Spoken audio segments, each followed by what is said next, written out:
নমস্কার বন্ধুরা, শাশুড়ি বৌমার কিচেনে আপনাদেরকে স্বাগত জানাই। আজকে আপনাদের সাথে তেলাপিয়া মাছের একটা রেসিপি দেখাবো।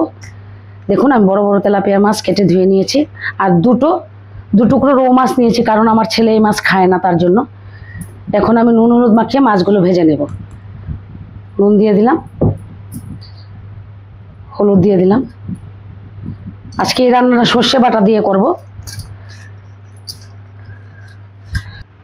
তেল গরম করে নিয়েছি, মাছগুলো দিয়ে দেব।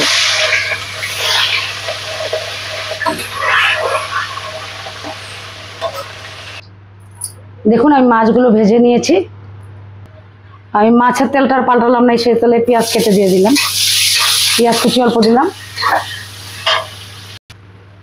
দেখুন, পেঁয়াজটা ভেজে নিয়েছি, এখন টমেটো দিয়ে দেব। টমেটোটা দিয়ে আমি আরো 5-10 মিনিট টমেটোটা গলে যাওয়া পর্যন্ত ভেজে নেব। তারপরে এক এক করে মশলা দিয়ে দেব। এখন আমি 1 চামচ পরিমাণ নুন দিয়ে দিলাম, 1 চামচ হলুদ গুঁড়ো,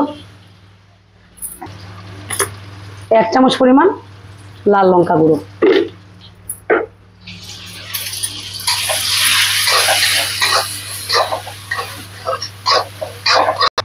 আমি দেখুন, সর্ষেটা অল্প, সর্ষে আর পেঁয়াজ একসাথে বেটে নিয়েছি, অল্প জল দিয়ে গুলে নিলাম, নিয়ে এখন দিয়ে দেব।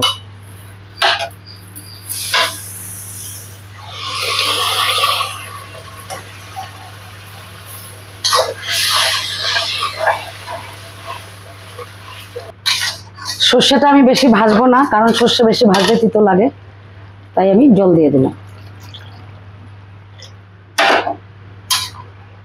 এখন ঝোলটা ফুটে উঠলে মাছগুলো দিয়ে দেব। দেখুন, ঝোলটা ফুটে উঠেছে, এখন মাছগুলো এক এক করে দিয়ে দেব। আপনারা এভাবে বাড়িতে বানিয়ে খেয়ে দেখবেন, ভালোই লাগবে।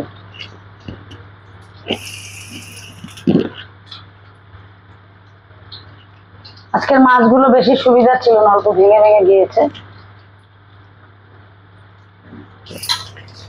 দেখুন, আমার মাছের ঝোলটা রেডি। আমি উপর থেকে কয়েকটা কাঁচা লঙ্কা দিয়ে দিলাম। যদি আপনাদের এই রান্নাটা ভালো লেগে থাকে, লাইক করবেন, শেয়ার করবেন, আর আমার চ্যানেলটাকে সাবস্ক্রাইব করে দেবেন, আর আমার পাশে থাকবেন। আপনারা পাশে থাকলে আমিও আনন্দিত হব।